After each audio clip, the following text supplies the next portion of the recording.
The Denver Broncos are the number 1 seed in the AFC. We're going to break that down. Plus, talk about where the Broncos offense and defense stands entering the playoffs. Are we concerned about the offense or more encouraged about the defense? And we're getting the inside scoop from our guy, Bennie Fowler. Fun show starting now.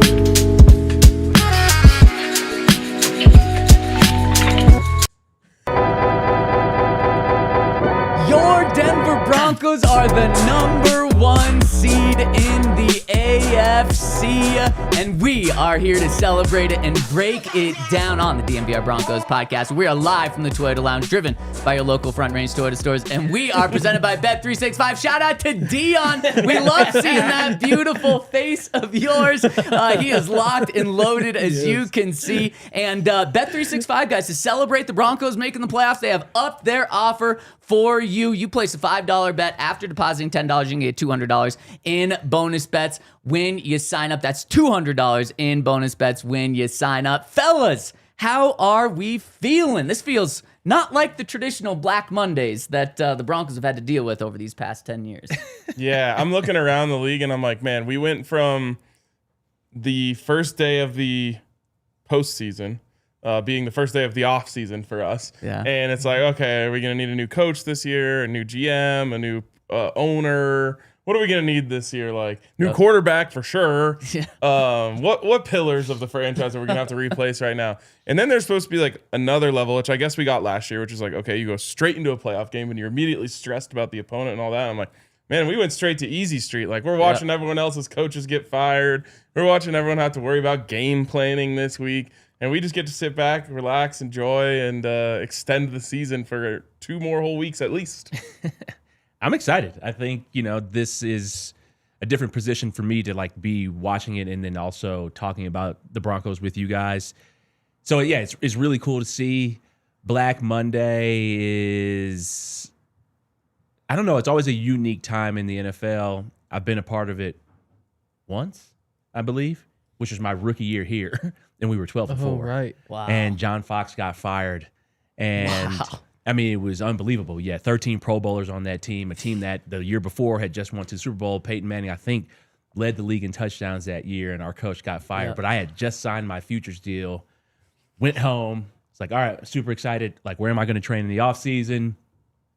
Then it scrolls across the ticker, John Fox has been fired. And I was like, wait, after a 12-4 season, but that's how much expectation was here on the Denver Broncos. And that expectation is now back. And it's just cool to be a part of. It's cool to see the Broncos. You expect them now with Bo being now the franchise quarterback, Sean being here, the ownership in place, GM in place. You expect the Broncos now to be in this position. And you guys should expect to be, we all should expect to be, doing this on Mondays now, getting ready for the next playoff opponent or a bye. Man, so right. Henry, you feeling it too? Oh, I feel great. I mean, the cool thing is we just get basically 3 straight weeks of good days. Because like from the moment we knew Justin Herbert wasn't going to play and other guys weren't, you knew that was like obviously a good week. We feel good all week. The win yesterday, of course, we kind of saw that one coming. We get to be happy all week because nothing can go wrong. Nothing can go wrong the next week until potentially Sunday. But that's just, you don't get that in football very often. Or it's just like 3 straight weeks of guaranteed good days. Yeah, it feels so weird on this day because this day at times over the past decade has been the most important day the Broncos have all season. Like, are they firing the GM and head coach? Just one? Which way do we go? Or last year, looking ahead to Buffalo, it was like, man, hit the ground running. How are the Broncos going to stop Josh Allen? And now it feels eerily weird, and that's a great feeling. Like, that should be the best feeling in the world because the players also, they don't have to be in the building today, which is probably weird for them because only 2 teams in the NFL don't have to be in the building to start this week, the Broncos and the Seahawks. And you mentioned looking for head coaches potentially. Well, the Broncos might be looking for a new defensive coordinator in a couple of weeks because Vance Joseph has already started to get interview requests come to him for the head coaching jobs that are open. The Tennessee Titans have officially put a request in. There's He doesn't want that one. He doesn't want that one? No, hell no. So do you think, if you're in his shoes, No, do you not believe in Cam Ward? Just keep going. Okay, But, okay. Yeah, I just want to I want to hear all the openings. But yeah. The other one that he's drawn a lot of interest in hasn't officially been contacted yet, but is the New York Giants. And now we know that the Arizona Cardinals job is open. Cardinals is a weird one for him. Oh, that would be Cardinals fans Wait, the aren't. Cardinals, they fired their coach? They just did. did. They just did. Yeah. And in an interesting way, I'm curious what you think of this. They allowed their coach, Jonathan Gannon, after they fired him, to go and address the team, which typically I don't think really happens. Yeah. I kind of like that, though. Like, let him say bye to the team. Like, it's different than the. They shouldn't let him say bye to the team. They don't let us say bye to anybody. That is true. They is give you that true. black trash bag. They make you pack it while everybody's out at practice. Yeah. And then you're gone. You're at the airport before everybody gets back in there. So And they see your he shouldn't have locker room to. empty.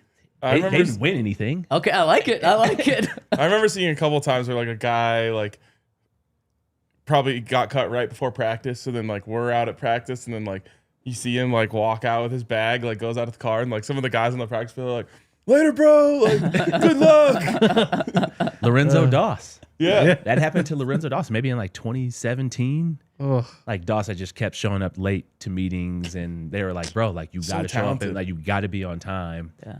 And I don't know, he just didn't get it. But like that was one of those moments where they cut him before practice, and like all the DBs like ran over to the parking lot. And they're like, "Bro, we'll see you later, bro."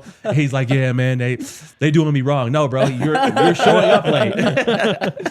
But man, could he have some pick sixes during training Yes, camp? he could. Yeah. Mark Doss was Sanchez's good, man. worst nightmare, Yes, it was. other than maybe Indianapolis. Yeah, very, very. Yeah, that's for sure. The Arizona, man, would that be fascinating? If Vance was the Broncos head coach, then came back to be the defensive coordinator, then was the Cardinals defensive coordinator, then went back to be the head coach. But I think Vance is going to learn something from Sean Payton. Sean Payton over these past 3 years has made it so important how important ownership is, and he said that was the number one thing. And boy, has that proven to be the case. He didn't care that Russell Wilson was here and was going to cut him and have $85 million in dead cap. He didn't care about what the quarterback situation was like. He didn't care about what the roster situation was like. It was all about the ownership, and I think Vance is going to learn so much from that. But also, guys, just a realization, you might have mentioned on the postgame show, but the Broncos have the number 1 seed with $35 million of dead cap on one player's contract. That is just insane. Like, when you think of that, that is the best defensive player in the league that you could be paying and have. That is 2 all pros at different positions. That's 3 Pro Bowlers at certain positions. That is just insane. And so, Benny, it just adds to even more what you're saying about how we should get used to Mondays potentially being that first round bye for the Broncos, even more so when you think about it in the future. So what a time to be in Broncos. It was one of the reasons why I pushed back a little bit on Hank yesterday on the post-game show in terms of like, is this the best chance in the Bo Nix era? And I believe this is just one of many chances because we have not. I think Sean's a great manipulator of the salary cap. We got a chance to see that in real time. We're seeing it right now. I think it will only get better.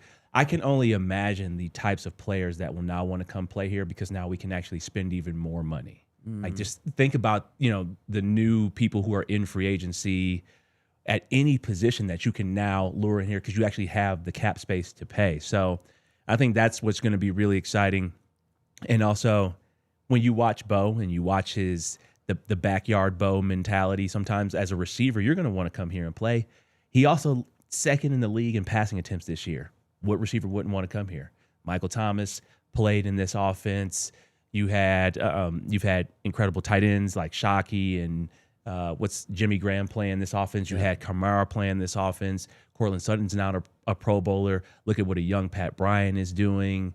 Marvin Mims, all the different ways it can be used in this offense. I think this is going to be a destination place now for free agents now that you actually have the money. I think you had to be more creative with your resources and actually spend on a defense because that's a quarterback's best friend when he's young. But now you can start to add weapons for him with this new free agency.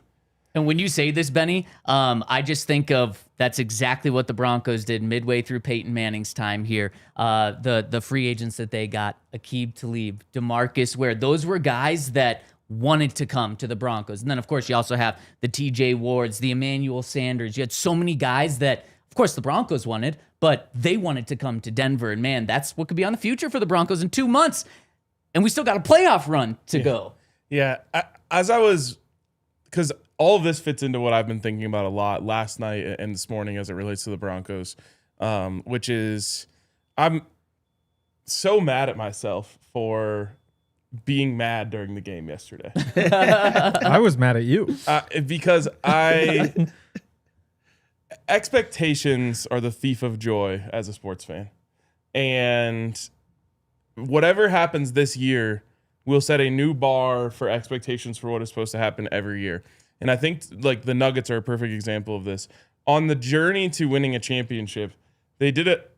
It wasn't quite linear, but it felt very linear. Of like, okay, they lost in game 82 to make the playoffs. Then the next year they made the playoffs and they won they slowly climbed this ladder and then they eclipsed the mountaintop. And now every season after that hasn't been as fun because they haven't gotten back to that point. Right. And so wherever the Broncos set the bar this year, it will never be as fun again unless they eclipse that bar or, if the bar is a championship, win a championship again. So if they win this playoff game, if they win this first playoff game, that's the new bar. The new bar is you have to make the AFC championship or else that season was a failure because you've already proven that you can do it in this era. And so this season should be the season that we just let it happen and have fun and enjoy it the whole way. And I've been that way for 17 weeks, and I somehow in week 18 let my desire for the Broncos to show something or get the vibes straightened and get them perfect heading into the playoffs, and my expectation of that threw off my ability to just enjoy this season as it's coming. So full reset heading into the playoffs. This is, especially given the Russ thing, sort of a house money season. And now, because of the way it's played out, the sliding scale, well, now we expect more of them because they're a 14-3 football team. But as with this being the bar-setting season, because they've already surpassed the bar of last year, we got to just enjoy it and take it for what it is. Well, Ryan, it's a good message that probably 25,000 fans at Empower Field also probably need to hear and need to reset as well, because there were the boo birds out last night many times at the Broncos offense, and Bo was asked about it. Okay, do you think so? Here's what Bo said after the game. He said, "I've said it before and I'll say it again. I've been booed before and I'll be booed again." And he said, it's not boos at me, it's boos at just the circumstances of the offense not going, and I understand the fans. Do you think he feels that way, or do you think he's like, what the hell are we doing? I think Bo has number one, he's got the right head on his shoulders in terms of how he sees things, and he understands that. I have two perspectives on this. As a player, why are you booing us? We're the number one seed. We need your support. That's fair. I believe maybe the Nuggets crowd does this, but when you want the team to get back going and, hey, the other team has gone on a run, you start cheering them on. Hey, you got this offense. Start cheering them on. That would do something for the player's psyche out there. They don't want to go out there and fail. My second perspective is, as a fan, it is hard out here in terms of the economy. You pay a lot of money for these tickets, parking, food, might have a crying kid, and you paid to see 19-3. I would be pissed too. So there's two perspectives. So I understand where the fans are coming from, but we need more positive reinforcement. I mean, this team has an incredible chance right now to play 2 home games, and they're going to need, as Sean has said, the crowd. Encourage these guys. Bro, if you boo them during a playoff game, you're just not a Bronco fan. If you boo them during a playoff game, get out. I guarantee you the Eagles fans booed their team during the That's playoffs. Yeah, but I don't respect them. I have no respect for those people. The sun doesn't shine in Philly, though. So that's the problem I have with Denver fans, is that the weather's been incredible. The sun is always out. Philly, that's hard East Coast, brick-type wind weather at those games, and it's gloomy at this time of year. It is not gloomy out here. Yeah. I know where you're coming from, and I really agree with what Benny is saying, which is I think along the same lines of what you're thinking is like your job is to help the team. Booing them does not help them. No, it makes things worse. And Sean has done a great job, I think, of like explaining to the fans how they can help the most. Don't boo during the playoffs, but I mean, who knows? I don't think it'll happen. I don't think it'll happen. I don't think so either. But like, if you boo during a playoff game, go get a Mahomes jersey. Like, get out of here. just leave. So a reason that Broncos fans were booing is because the offense didn't look great. Sean Payton admitted it needs to look better, and it will look better. He vowed that yesterday. Bo Nix also took accountability, said he felt like he failed the offense from not having energy and a spark at the beginning of the game. So let's turn this conversation to what the headline of the show is. Are you more encouraged about the Broncos defense going into the playoffs or concerned about the offense? That conversation's coming up next. What if you could have reliable and intelligent Wi-Fi? And what if you could keep it at the same price for 5 years? That is the Xfinity 5-year price guarantee. Imagine Wi-Fi that makes everything in your home work together. It finds and fixes problems before you even notice them. Super intelligent Wi-Fi with a sixth sense, essentially. It'll help you stream games. It'll help you when your entire family's at home and maybe somebody's playing the Xbox and somebody's browsing the internet, somebody's streaming something. There's all sorts of different demands on Wi-Fi, and Xfinity is the place to go to get something reliable. The best part, no annual contracts, no hidden fees, and Xfinity's best equipment is included. So you can take it from me. I've had Xfinity Wi-Fi. A lot can change in 5 years. Championships are won, records are broken, dreams grow bigger, but your Wi-Fi, it should stay reliable, and the price should stay put. Lock in your price and unlock the possibilities with Xfinity. Learn more at Xfinity.com. Xfinity, imagine that. Select plans only. Restrictions apply.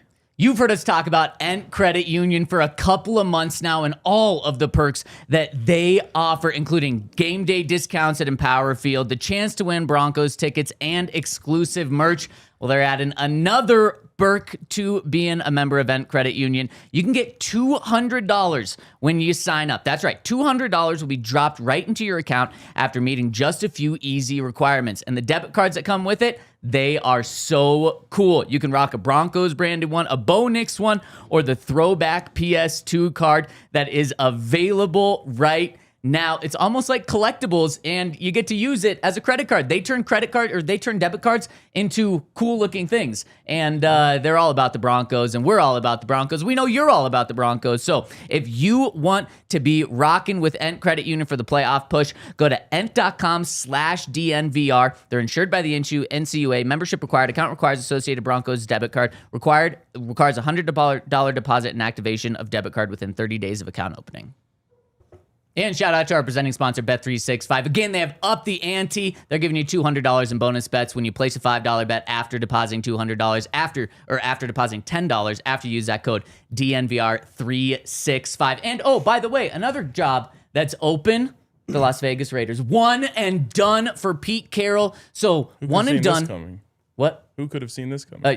One and done for Pete Carroll. The Raiders officially have the number 1 pick in the NFL draft. While the Chargers are, on the up, the Broncos are through the roof on the up, the Chiefs a little down. The Raiders maintain the bottom of the AFC West and the bottom of the AFC and the bottom of the NFL. So shout out to them. Keep it going. Yeah, keep it going for sure. I will say, I've never seen someone who less exudes Raider energy than Fernando Mendoza. I don't know how they can do it. That's a good point. Well, Dante Moore, I think, is favored to be the number 1 pick right now. Okay. Dante Moore, that's the quarterback from Oregon? Yep. Yeah. Yep. Really? Yeah. And I don't know if he exudes that or not. I haven't really seen a lot from him. All I know is that Fernando Mendoza has just like, what team would he be really good for? The Dolphins. Yeah. He's actually from Miami. Oh, okay. Yeah, then perfect. He has this big Dolphin energy. Yep. And he's got the Cuban background. So yeah, maybe go down there. Okay. So guys, so it's great that the Raiders are terrible and keep that going on. And Tom Brady is now leading that search. And as Ryan, you pointed out in the break, he's leading the search. Him and the GM are leading the search, but specifically the Raiders put out a little statement about firing Pete Carroll. and they said it's the GM and Tom Brady leading this thing. That's going to be so interesting. I hope this tanks Tom Brady's legacy. Well, I mean, I just don't think great player. I think it's hard for great players like him to think that you can have just this impact on a team. Michael Jordan couldn't do it. Yeah. I think John struggled with it until he got Peyton. Unless you come into a Peyton Manning situation, he struggled with it when Peyton left. Yeah. Because you assume that what you do matters, but you're not playing. Yeah. Like if John is on the team, he can change it because he's playing. Tom's on the team, he can change it because he's playing. Yeah. Also, like the Patriot way, quote unquote, has not worked anywhere else. It only exists with one person. It's Bill Belichick's way. Well, and Tom Brady, like the combination of those two, but like, But he made to have enough balls to make him the quarterback. That's a Bill Belichick mindset, and then it permeates down, and he built Tom up. and like the Bill Belichick coaching tree is awful. Awful. And Opposite it of Nick is. Saban. Even- Opposite of Nick Saban. Yeah. Even Vrabel isn't even technically off the Belichick tree. Right. He just played for him. Yeah, I think he's like, what do you coach for Urban Meyer at Ohio State? Is that it? I think that's what he Did he did. coach it? And then became a head coach. No position coach experience in the league. I don't know. He must have been a defensive coordinator. I don't know. And I don't know. that's your coach of the year, likely. Although Sean Payton should be in that conversation, but it looks like Vrabel is the runaway favorite there. And I mean, you talk NFL's about not giving Sean Payton coach of the year. Yeah, I think you're right about that. No chance. But Benny, you mentioned that that Bill Belichick built up Tom Brady and gave him all the confidence in the world. Man, that is what Sean Payton has done with Bo Nix and done a fantastic job. And so the question is, and we'll hit it right now, are you more encouraged about the Broncos defense with where they're at going into the playoffs, or discouraged with the offense, specifically after the past couple of weeks? Henry, we'll start with you. I think I'm in the minority here, but I'm kind of encouraged by both. Like after yesterday, even the offense, like Bo missed throws, but I've seen enough from him to think, like I don't think that he's broken now. Like I don't think that he forgot how to play football. I think it's just like a couple weird games. It is what it is. But that run game, like what they've gotten out of Jaleel McLaughlin, specifically yesterday. I mean, you're getting 7 yards of carry out of him. All of a sudden, I think that run game might actually be useful in the playoffs, assuming they start shifting a little bit more toward Jaleel, which I've been waiting for. But It's not going to happen. I think it has to. I think it has to. It didn't yesterday. I think it was kind of a last. The regular season was all an opportunity for RJ to audition for the role. Yes. Yeah. Yes. I agree. I mean, when you finish I'm with just saying, how they feel about RJ, I don't think it's happening. I like No, RJ too. There's still plenty of they things still to like do. him. No. I'm saying how the Broncos and But they feel they're not going to go away. And even yesterday, what was it? I think RJ had like 15 carries and Jaleel had 6 or something like that. Right. Like it's still not even close, and that's how it's going to be. I'm not You saying you think guys so? are wrong Interesting. by feeling like it should shift. I'm just saying it's not going to. I think you're getting at least like 12 carries for Jaleel. We'll see. RK talked about it in the postgame. You want to share your thoughts? Yeah, no, I really think that like the JK injury, I think Sean saw this as an opportunity. Okay, I'm going to just throw stuff at RJ and see what he can handle, and essentially like dare him to steal the starting job and never look back. And I don't think he did that. And I think with Jaleel, he is very obviously your most consistent down-to-down running back right now. I almost feel like, as much as I trust Sean, he would almost be doing a disservice to not increase his workload after what he's done with his opportunities to this point. Because again, like 15 carries for 28 yards, 6 carries for 41 yards. Like it's just such a wide gap that I just don't see how any coach who's looking at the game could not shift that a little bit more toward Jaleel. I think over this bye week, and I agree with Hank and RK on this, I think over this bye week, they are going to increase the workload. Those Friday, Saturday practices, I think, but will be evenly split in terms of carries. And I see you take 5 carries away from RJ and you give that to Jaleel. You ride the hot hand. You saw it in the first quarter. Jaleel got They the start. changed and they changed the running back almost every other Crazy. play. Yeah. And I believe Jaleel was on the field for 13 snaps yesterday, while RJ was on the field for 33 snaps. It's not Yeah. close, guys. I understand what you're saying, and Wait, it's not going to be close. And I think you're right with the numbers, but what we're saying is The playoffs is a 1 week season now. Yep. Yeah. You are going to roll with you. Sean can easily change that. You already saw it happen this season with Pat Bryant and Troy Franklin. All right, I'm just going to roll with Pat. And he is now going to get the majority of the snaps to win this game of whoever this opponent is. If Jaleel, if you think he's your best guy in between the tackles, you're going to give him those carries. I would encourage you all out there to look at an article that I wrote a couple of weeks ago. And that might speak to why I feel so strong about this. What was there? I mean, Jaleel's, his production, though, it speaks for itself. You guys are right about that. Right. To answer the original question of do you feel better about the defense or worse about the offense, I feel better about the defense. I mean, a lot. I think that offense breeds excitement. Offense is a regular season thing. Defense is what it's all about in the playoffs. And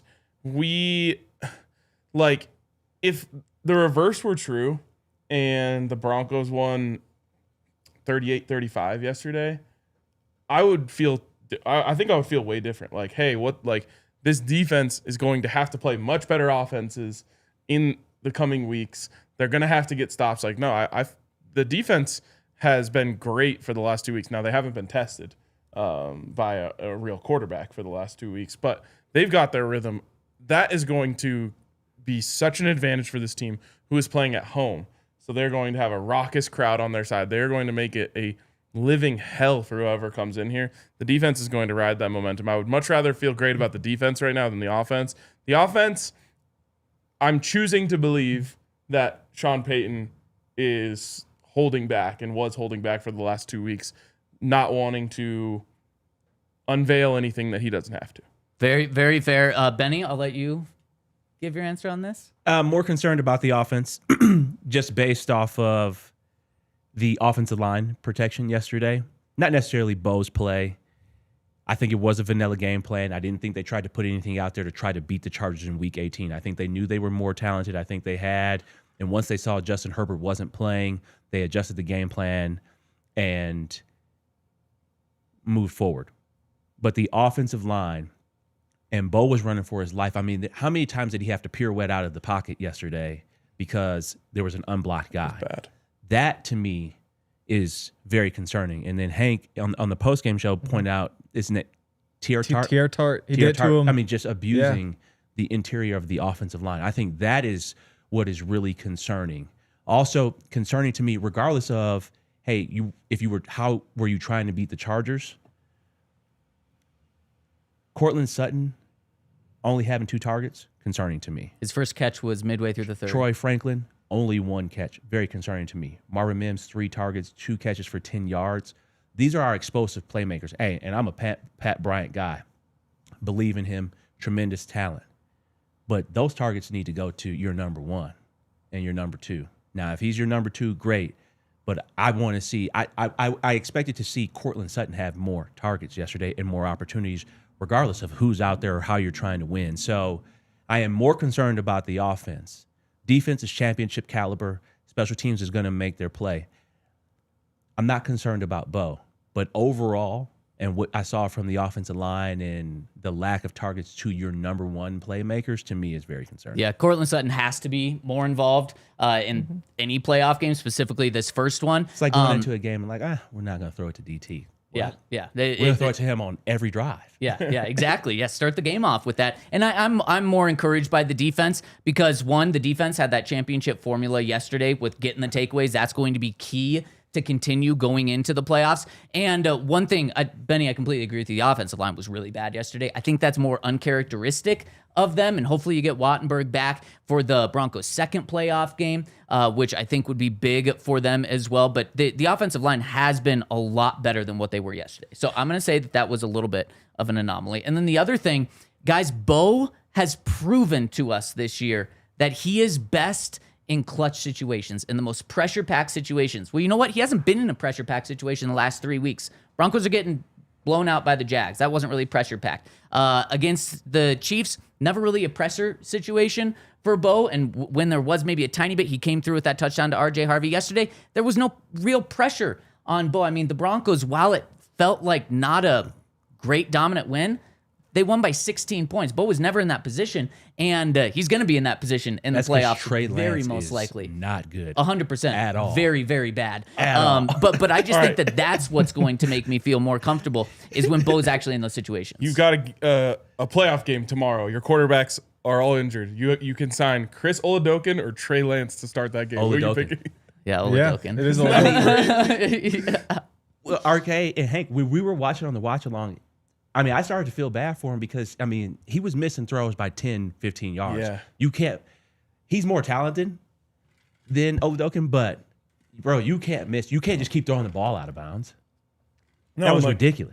There's like a busted coverage in the Chiefs game. Oladokin took advantage of it. Like, I would easily pick him. And Trey Lance looked terrible. It is insane how the 49ers got bailed out of that by getting Mr. Irrelevant and having him pan out in Brock Purdy. Just insane. I wouldn't say bailed out, but Mr. Irrelevant as a quarterback is the getting point bailed is if out. you normally if you draft a quarterback, what's third overall, second, yeah, third. Yeah. I think third. third Yeah, overall and miss on him, that usually sets you back 4 or 5 years. And your But- head coach and GM are fired. Yeah, eventually. yeah, like everything. But the fact that they found Brock Purdy, And then they called the owner and said, hey, we messed up. We're going to start this 7th rounder. And yeah, Trey's not the guy. They had enough balls to do that, totally. which I think Yeah, is yeah, very yeah. important. There are a lot of people. I mean, Elway, what he talked about the other day in terms of the Josh Allen thing was basically not owning up. Like, bro, you're not like, come on. So Maybe we'll get to that in the 4th segment here because that was interesting. But I want to dive into trying to get John on the show for next week. Oh, let's go. I want to dive into my favorite segment of the week, the Inside Scoop. Benny is dishing that up, and that's coming up next. New built restoration and construction is the place to go if something happens to your house, whether it's fire damage or water damage, mold removal, just general repairs, commercial projects. New Belt Restoration Construction has you covered. They're a licensed general contractor, so they can help you with any sort of project, whether it's a big project or a small project. They're available 24/7, and they truly care about being there for their customers. They have over 600 reviews so that you can go and see what other people have to say about them, and it's all great stuff. They'll work with your insurance to make sure that you pay as little as possible and take advantage of the insurance as best you can. It can be a stressful process, but they try to make it as smooth as possible and do some of that work for you. So they're true DNVR fans. We love them. We're excited to support their business as well. And that's why you should choose them when that home emergency hits. New Built Restoration Construction will be there at nubilt.com or 720-903-4254. Let them know DNVR sent you. We choose Common Spirit, and so do the Denver Broncos, because Common Spirit Health, they're more than just hospitals and clinics. They're a team of passionate and expert caregivers dedicated to your well-being, woven into the very fabric of your community. And they've got the Rocky Mountain region covered for you, from preventative care to advanced surgical solution. Their skilled physicians make plans personalized to you with cutting-edge technology, and you can expect a blend of cutting-edge technology at over 240 clinics and 20 hospitals right here in the state of Colorado. They're the official healthcare partner of the Denver Broncos, and they can be your official healthcare partner. And if you want to learn more and experience the difference compassion makes, find a Common Spirit location near you and discover a new standard of health and healing by visiting mountain.commonspirit.org. Common Spirit Health, the official healthcare partner of your Denver Broncos. And shout out to presenting sponsor Bet365. Use that code DNVR365 when you sign up. $200 in bonus bets when you use that code DNVR365. Deposit $10. Place a $5 bet.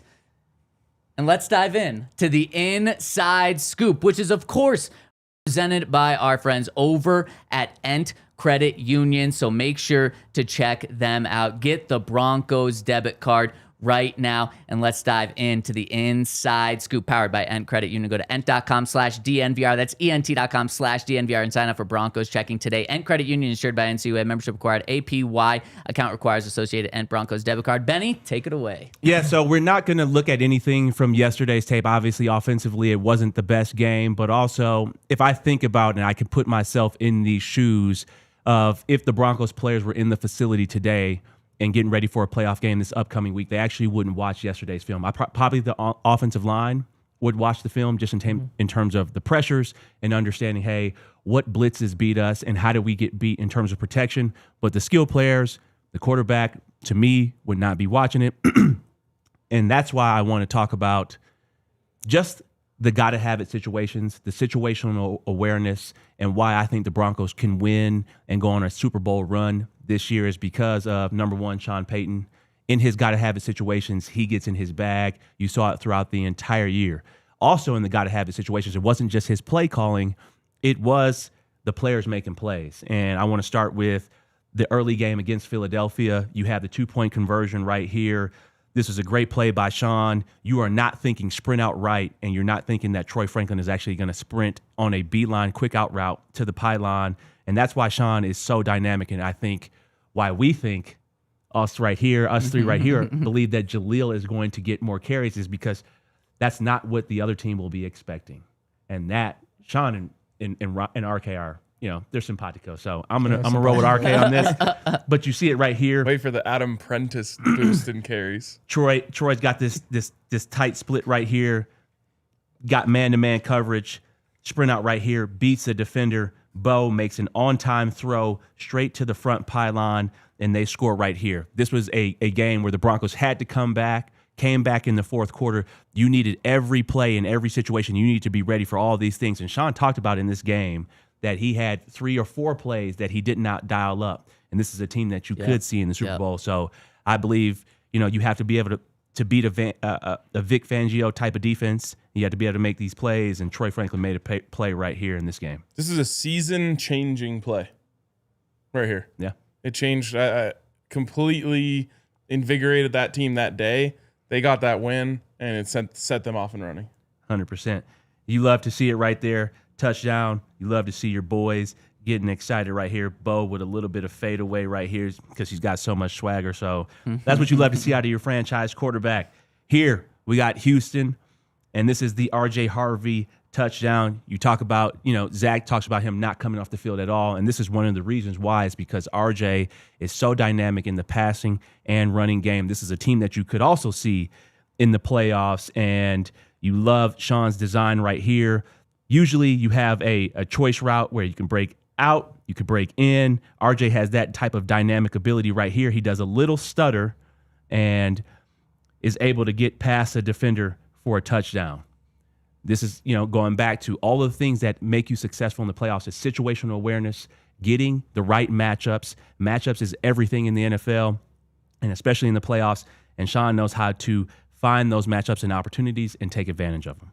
And this is against, an incredible Texans defense. That game next week, I think they're going to shut out the Steelers potentially. And Sean drew that up against them? 100%. Steelers are like cockroaches, man. Yes, they are. Hard to kill. Another gotta-have-it situation, 3rd down. This was a great play by Bo and Troy against the Kansas City Chiefs. By the way, these are against teams that, this was a gotta-have-it situation for Kansas City. They had to come into Denver and win this game. We just looked at the Houston team. That was a great team, great defense that scored upon. And then also the Philadelphia Eagles. That's a playoff team. So I'm showing teams, that have either championship caliber or will be in the playoffs this year.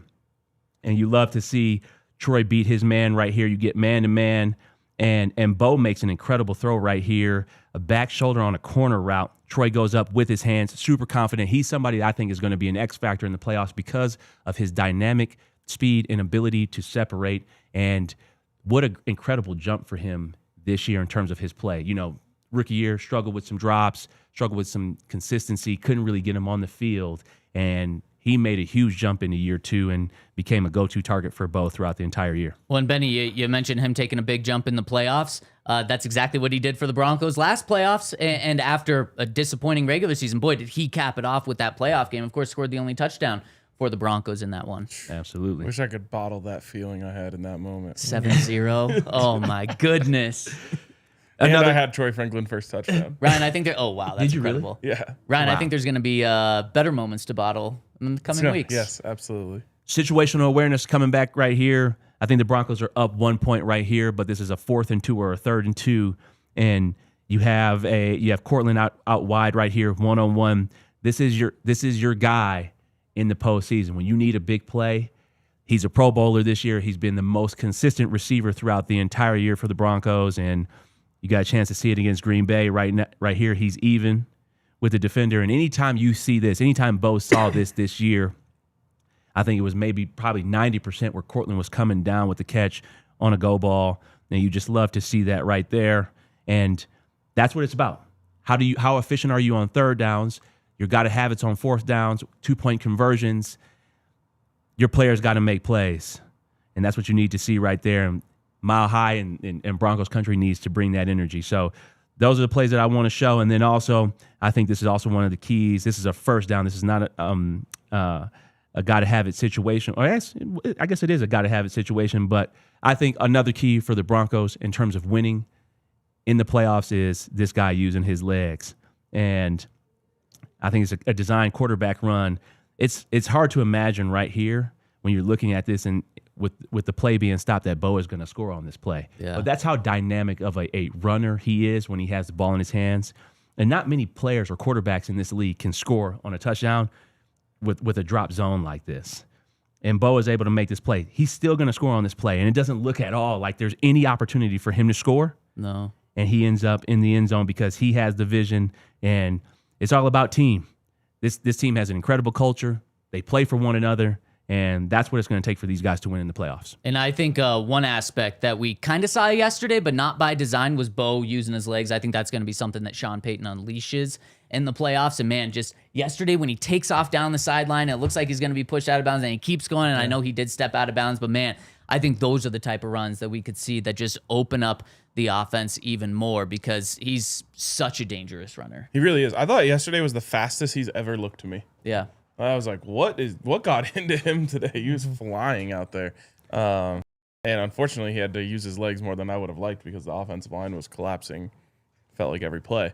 But, I mean, we're going to learn in the first quarter of this playoff game if we were right about everything we've been saying all year about Sean. Like, oh, he's holding that back for the playoffs, and he wasn't showing anything. Like, I wouldn't be surprised if we get, like, zone read keep on the first play of the game.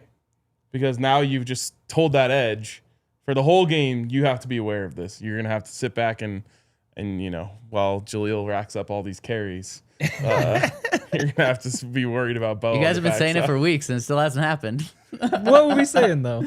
What? We said RJ's going to get a shot down the stretch, and then No, you kept saying it was going to happen over these past couple weeks. Still hasn't. We actually just said it the first week, and then we were wrong about it then, and then we hadn't said it since.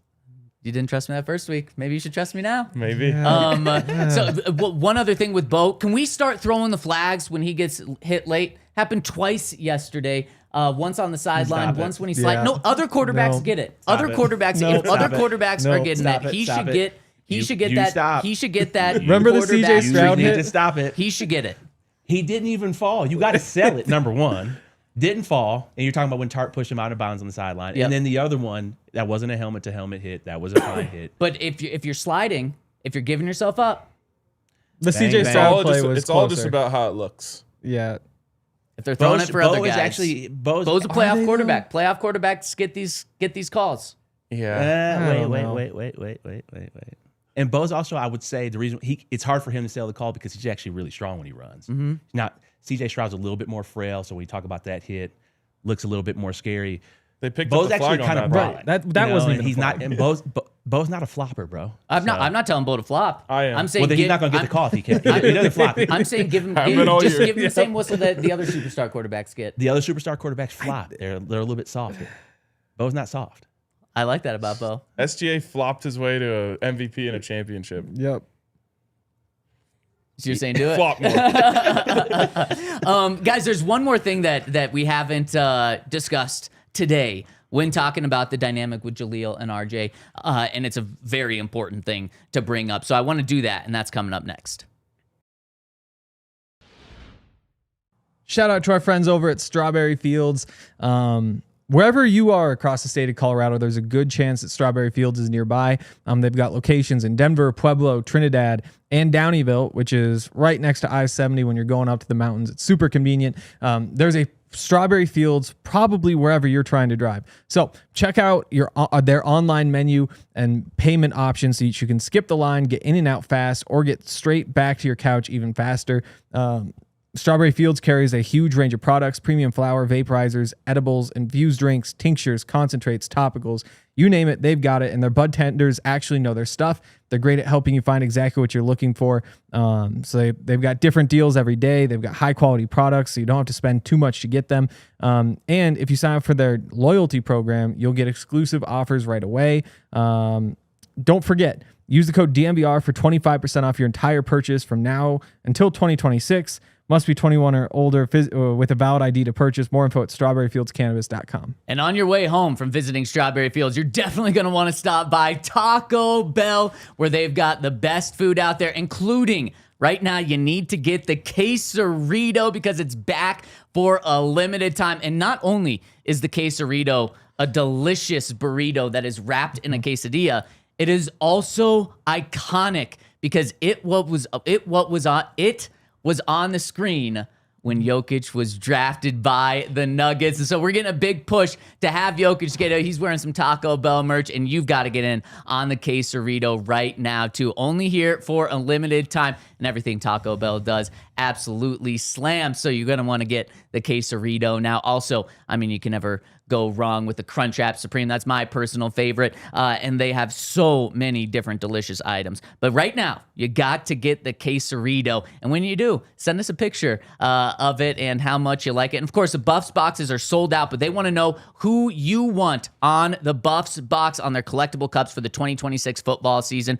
Put your comments in the chat and let us know which player deserves to be featured. Liv Moss at Taco Bell. And use that code DNVR365 over at Bet365, and you're going to get $200 in bonus bets. And guys, man, we got a heck of a week coming up. We got Thursday and Friday, college football playoffs, Saturday NFL playoffs, Sunday NFL playoffs, and then a week from now, we round out the first round of the playoffs with another football game. We got the final Monday night game, and man, if last night was any indication of what the playoffs are going to be like, these win and you're in, win and you continue games, oh, they're going to be awesome. Last night was one of the best fourth quarters I've ever seen. Same. I was going to say football games, but then I remembered I was bored for a lot of it. The fourth quarter was unbelievable. And on top of it, Mike Tirico put on a generational performance in that fourth quarter. Like, I normally don't even notice the announcers. Yeah. During it, I was like, he's making this way more enjoyable for me. And the last call was unbelievable. I always love Collinsworth. That was peak NFL television. It doesn't get any better than that. Yeah, if that's what the playoffs is going to look like, I mean, your players are going to have to make plays. Looking at Aaron Rodgers just being a veteran, the double move right there. That's one of those things right there. Number one, it wasn't called. Like Aaron Rodgers calls that. Like, hey, he gives the double move, or this is, Peyton was like, he would do this. Like, that's the pump signal, or you give Arnold to pump, and you run your double move. Oh, like Schwarzenegger. Yeah. So that is what's going to be unique about this playoffs, because a lot of these guys are young, so they don't have that yet. So you have somebody like that who has it, maybe a Josh Allen, but on the NFC side, you really have it with Stafford, where they can call their own thing. But then you have the dynamics of just like guys like Isaiah Likely. He's not a superstar name, but makes an incredible play. That was nuts. And then you have, the kicker missing the field goal. You have Boswell missing the extra point. Like in the end zone where the priest was putting all the holy water down. So I think that's just one of those things where you have to literally play until the end of the game. Yeah. And coaching matters. Kickers and matter. You have to love Kicker hadn't missed from inside 50 all year. I didn't He's like a the fact that he rookie. did that they centered the ball. Yeah. Why? Why are you not going from the hash? Usually kickers go from hash. I've never, when we play with, or when the kickers that I play with, never, let's put it in the middle of the field. It would always go from a hash, whatever hash guess they were comfortable with. Yeah, I think it depends on the distance too, because like the closer you get, the more the hash kind of like shortens the angle. But that one was, I don't know. It was like 40 yards, right? 40-something yards. Yeah. Did you guys feel yourself rooting for one team or another in that one? Yeah, I was rooting for the Steelers. Yeah, I was too. And now I'll be rooting for the Steelers in the playoffs. And then if the Steelers win, I'll be rooting for all of the other favorite seeds Yep. to win as well. So the Yep. Broncos can play the Steelers. Yep. I was rooting for Baltimore Why so? because I think RK said this maybe early on in the year when you watch Lamar Jackson play. Maybe not this year, but usually every time, bro. He's been like the person that I see who still makes the NFL look like Little League Yeah. because of how incredible he is. Why does it always come to these last couple of games where he does everything for them to get in position to win the game and then they end up losing the game? So true. Whether it's a 2-point conversion last year where they run an incredible play, he puts it right in Andrews' hands, they drop it. He makes the play on a man-to-man vertical route, throws it to Likely. They come down with the play, get him in field goal position, and then they miss the kick. I mean, goes back to the football fan or Broncos fan. Like football fan in me wants to see Lamar play as much as I can. Yeah. Broncos fan in me was like, give me these Steelers. How are they even? I texted Henry during the game. I said, how do the Steelers always do this? Like they got that crazy bounce that just like lands in TJ Watt's hands. Just always. Like, this team is. Mike Tomlin bothered me a little bit with the post game. That was kissing weird. the camera. Yeah. It's like, hey, bro, like you haven't won a Super Bowl or a playoff game in 10 years. Well, Like, because he just did. relax. But it's pretty clear what his goals are. It's get that winning record, keep the streak going, get into the playoffs. Weak. Yeah, I agree, and that's The why selling was weird. That's why I did not want the Ravens to make the playoffs. Bro, he just missed a field goal. Good for him. Oh man, glad he it had was. fun. I It wonder if was an they fire incredible game. Harbaugh. There haven't were yet. a lot of talks going into that game that the loser of that game Who's getting fired? or But I think traded. I saw this potentially. morning. It sounded more like they're just going to change both coordinators. Like DC's. Yeah, DCOC. Yeah. Didn't Man. they just do that? Because McDonald went to the Seahawks. That was this year, right? No, Was last that year. last year? Okay. And is that when they got rid of Greg Roman also that time? Yeah, I think so. Yeah. So I guess it has been 2 years for those guys. Yeah, and they clearly missed those guys. Just like the Lions missed Ben Johnson. I guess maybe not yesterday, though. The Lions had the last laugh with that one. I love that for the Lions. Yep. Beat him on the way out. It is. This NFL season was so weird. Like, just everything that happened. Like the Ravens are out of the playoffs. The Chiefs are out of the playoffs. The Bengals never even sniffed the playoffs. The Lions are out of the playoffs. Like everything we thought we knew coming into the year. Yeah. I mean, if you could have done like an exact seeding bet, like we go 1 through 4 in the. I guess you could have parlayed the division winners. Yep.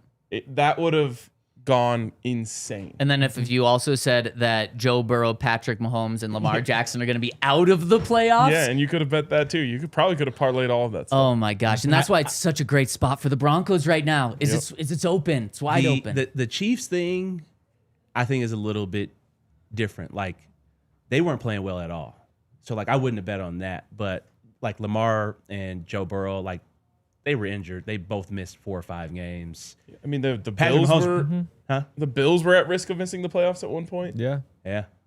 So I would say Bills and Chiefs are, like, my big surprises because, like, their quarterbacks were pretty much healthy in all the games that they needed. Yeah. And, like, Patrick Mahomes couldn't, like, will them to win. Yeah. Josh Allen, like, didn't play like an MVP. Yeah. all year. They were Getting still at like least. 12-5 though. Yeah, I mean, at the end they had a chance to win the division, but Yeah. there was a point in the middle where it was There like was. Who do you we're guys like, give the MVP to? Stafford. Even with the last 2 weeks? I mean, before yesterday. Yeah. Yeah, I mean, just he had to do it in the toughest division, while May did it in the easiest division. Yeah. The numbers, just pure statistically, aren't close. Like 46 touchdowns for Stafford. Yep, 46, 35 for May, but May has 100 yards more passing, both same amount of interceptions. I would go with Drake. Just also, you look at the weapons that he has. That the differences in weapons very different, favoring. I mean, you're not wrong either one of them. But yeah, I think that's why Vrabel gets Coach of the Year too. Think so? Yep, definitely think so. Jeez, I might give it to Ben Johnson. What about McDonald's? That's fair. Yeah, Like, I feel like no one's even giving him any credit. And Sean No. Payton obviously deserves a lot of credit too. 100%. This should be like a McDonald's- generational Coach of the Year race, and I feel like it hasn't even. Did you guys think McDonald would be that good of a coach? No.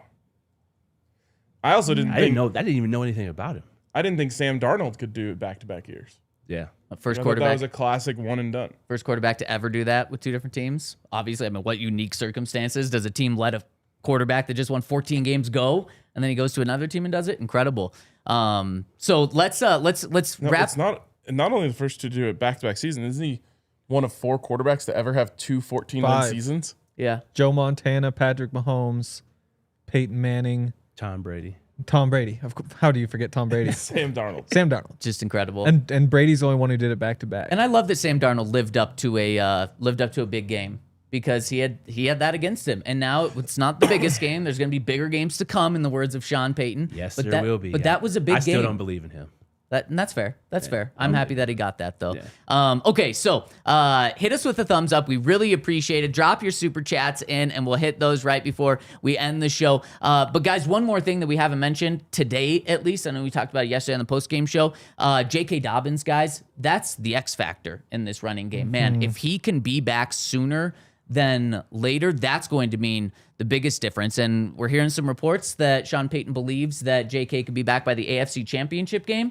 If he can be back by the AFC Championship game, I don't think you can rule out the week before. And that's when the Broncos would play their first playoff game. And so maybe that doesn't matter, and you just go back to what the dynamic was, where RJ's your joker and JK is your true every down back in between the tackles, outside the tackles, explosive running back. And man, that would be the biggest lift that the Broncos could get on this offense.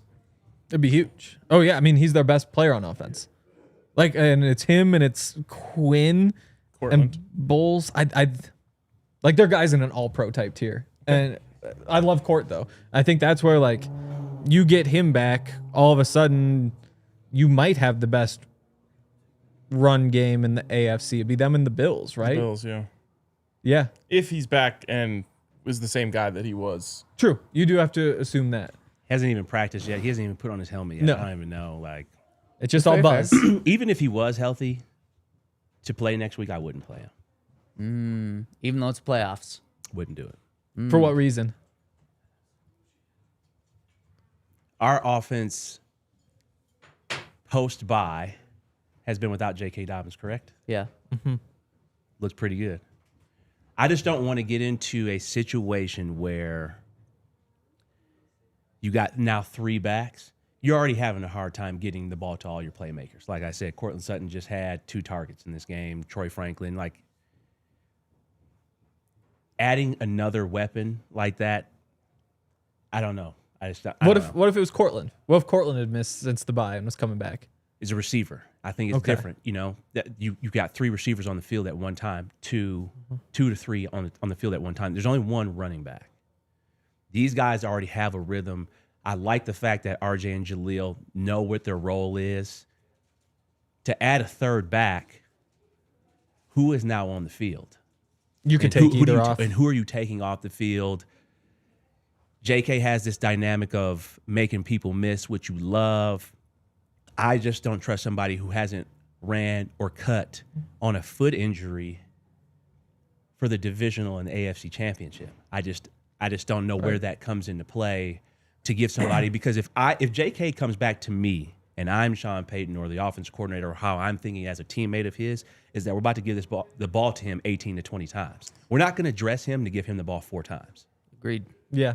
But at What the about same 10? time, And in those 10 carries, he gets 4.7 yards per carry instead of 3.4 yards per carry.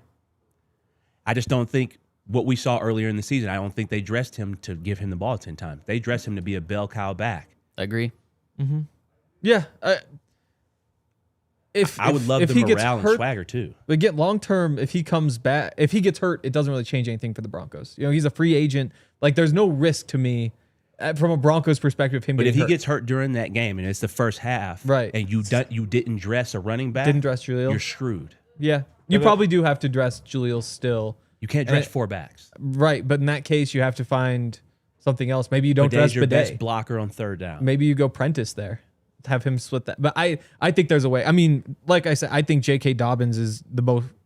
It's him and Quinn are your 2 best players on offense. And you just, if he's available, you feed him till he can't go. Or he gives you some sign that he can't.